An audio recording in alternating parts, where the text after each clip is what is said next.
Vi mennesker deler nok en fælles drøm. At finde mening i vores liv, så vi ikke kører fast i tomhed.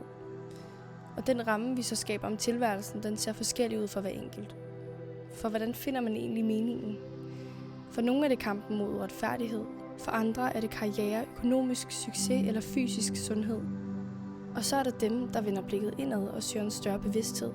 Måske endda mening med livet. Et sådan menneske har jeg talt med. Min gæst i dag er ikke en fremmed, men min tidligere historielærer Jan Andreasen fra folkeskolen. Det er dog ikke undervisningen, der har gjort mig nysgerrig på ham nu.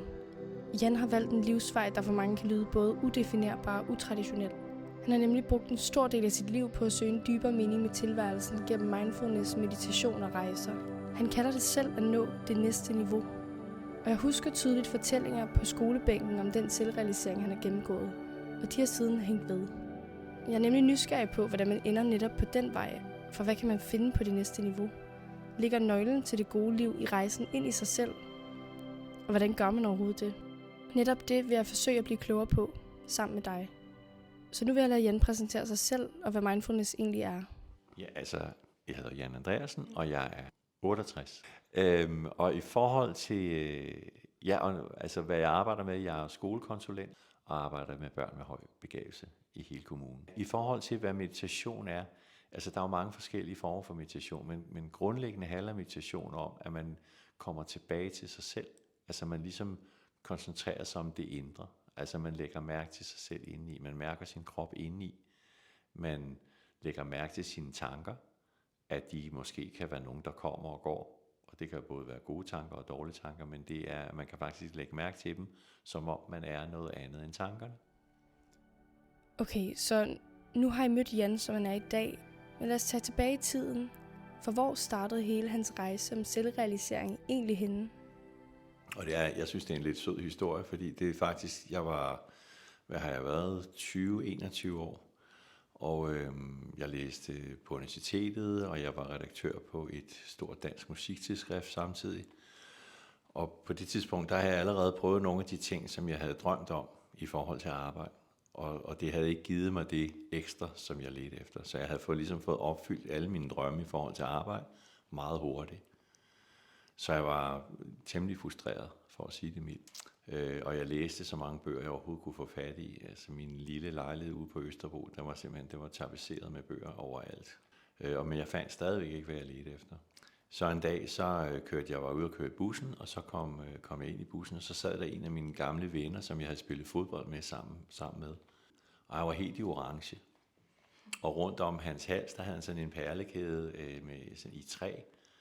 Og for enden af den, der hængte der et billede af en mand, der lignede Simon Spies. Med sådan en lang hvidt skæg og sådan. Og det, han så mildest talt anderledes ud. Så jeg satte mig ned og snakkede med ham, og jeg kunne høre noget af det, han sagde, var noget af det, som jeg interesserede mig for. Så jeg inviterede ham med hjem i min lejlighed. Og så tror jeg, vi talte straight i 20 timer eller sådan noget lignende. Og så vidste jeg lige der, at det var det, jeg ledte efter. Det var fedt at opdage, at der faktisk var noget, som gav mening, rigtig, rigtig meget mening for mig. Det var også virkelig, virkelig mærkeligt samtidig. Okay, når jeg hører det, så tænker jeg også, at allerede inden du begyndte at meditere, var der et eller andet i dig, der sådan søgte noget. Hvordan vidste du ligesom, at du snakkede med ham, din tidligere ven i bussen, at sådan, det var det rigtige? Eller sådan, hvad er det, du sådan har søgt?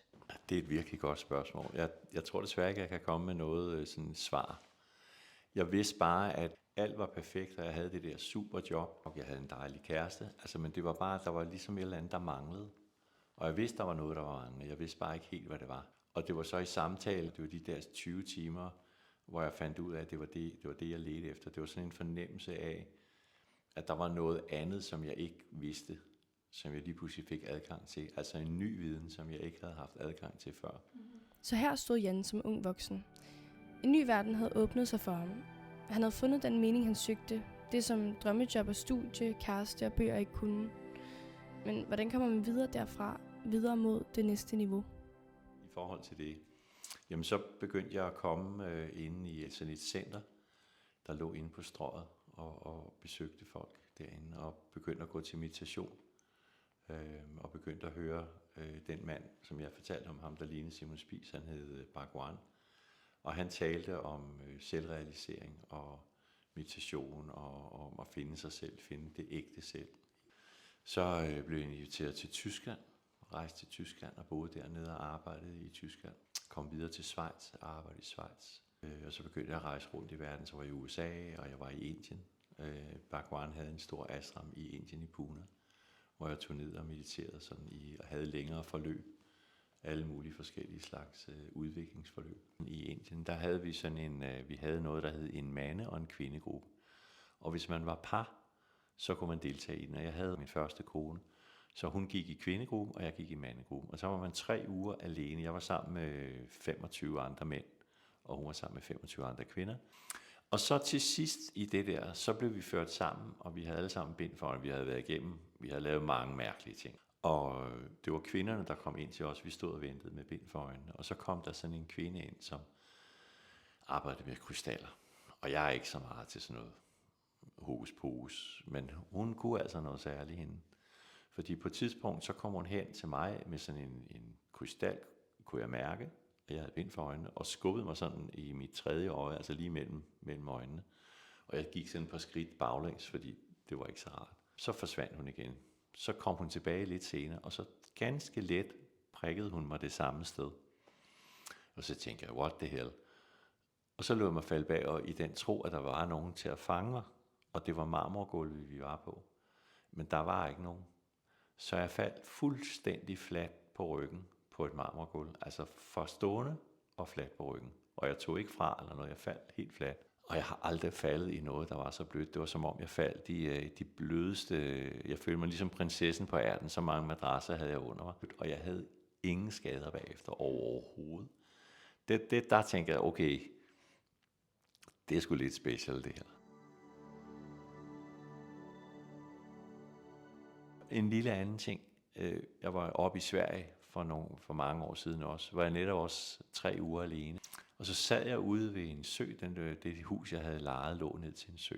Og så sad jeg bare der og var helt stille. Og på et tidspunkt, så var jeg fuldstændig fyldt med guldsmed.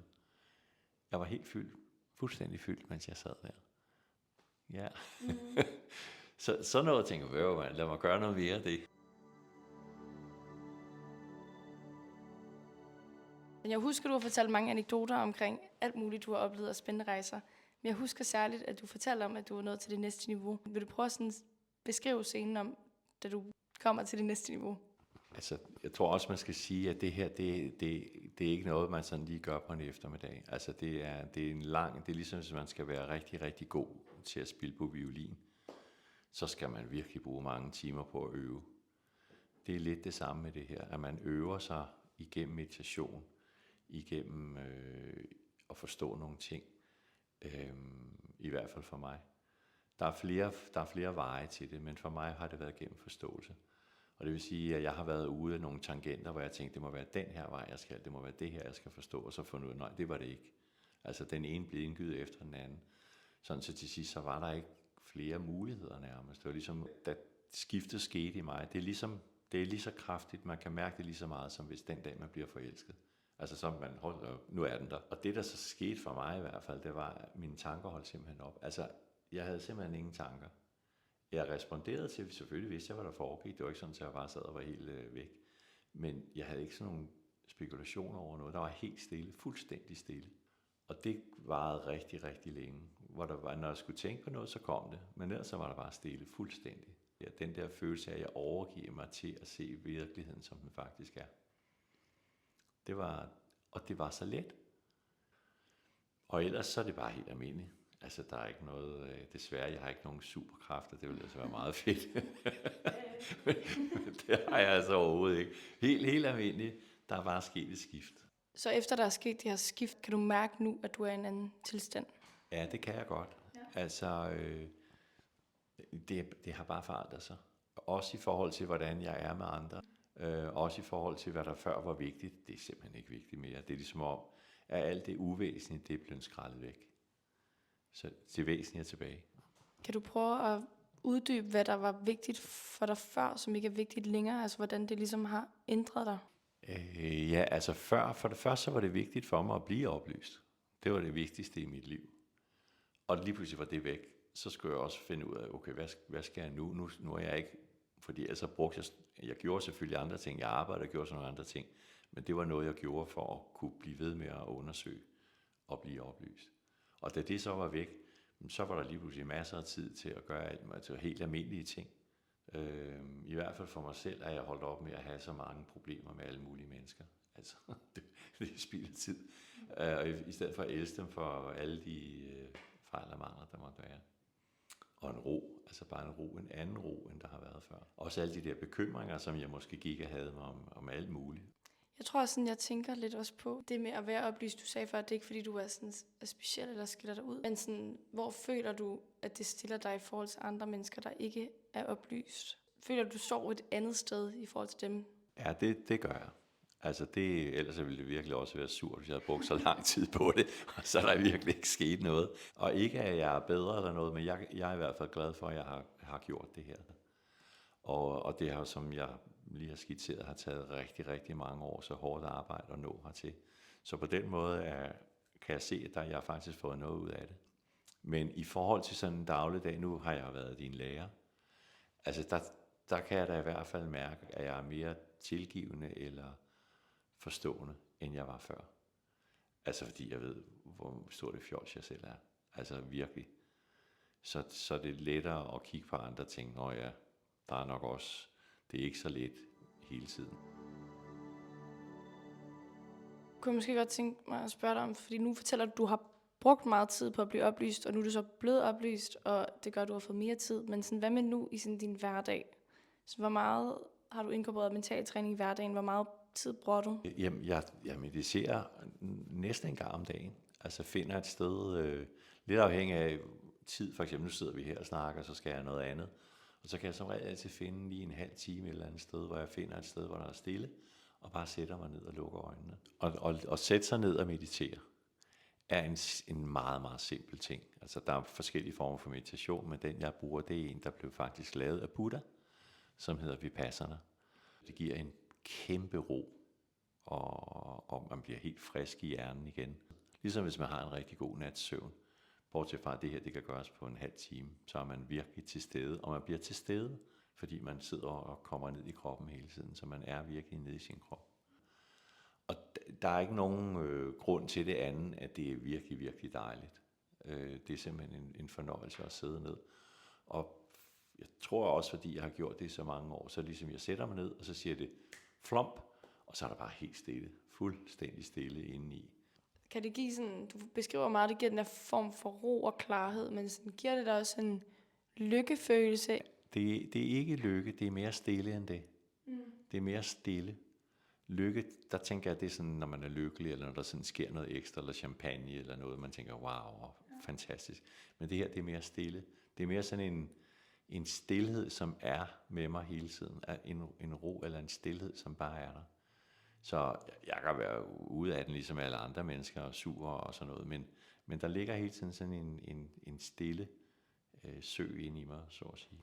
Stille sø, det lyder godt. Det lyder dejligt. Så bare i forhold til vores overemne, føler du lever det gode liv, og er det på grund af din oplysning? Ja, det vil jeg sige, og jeg vil gøre det igen. Altså også selvom hvis jeg gjorde det igen, og jeg ikke var oplyst, og jeg ikke vidste, om det ville ske for mig, så ville jeg gøre det igen alligevel. Det er rigtig fedt at gøre det. Ja. Altså det er ikke sådan, så det kan godt være hårdt, men det er altså også rigtig fedt, fordi man opdager hele tiden nye ting, og bliver konfronteret med sig selv på en måde, som man ellers ikke gør i normale situationer. Jamen, tusind tak for, at du vil dele ud omkring hele din rejse til at blive oplyst, og for at du vil være med. Ja, det stod virkelig spændende at høre om. Ja, og her slutter min snak med Jan.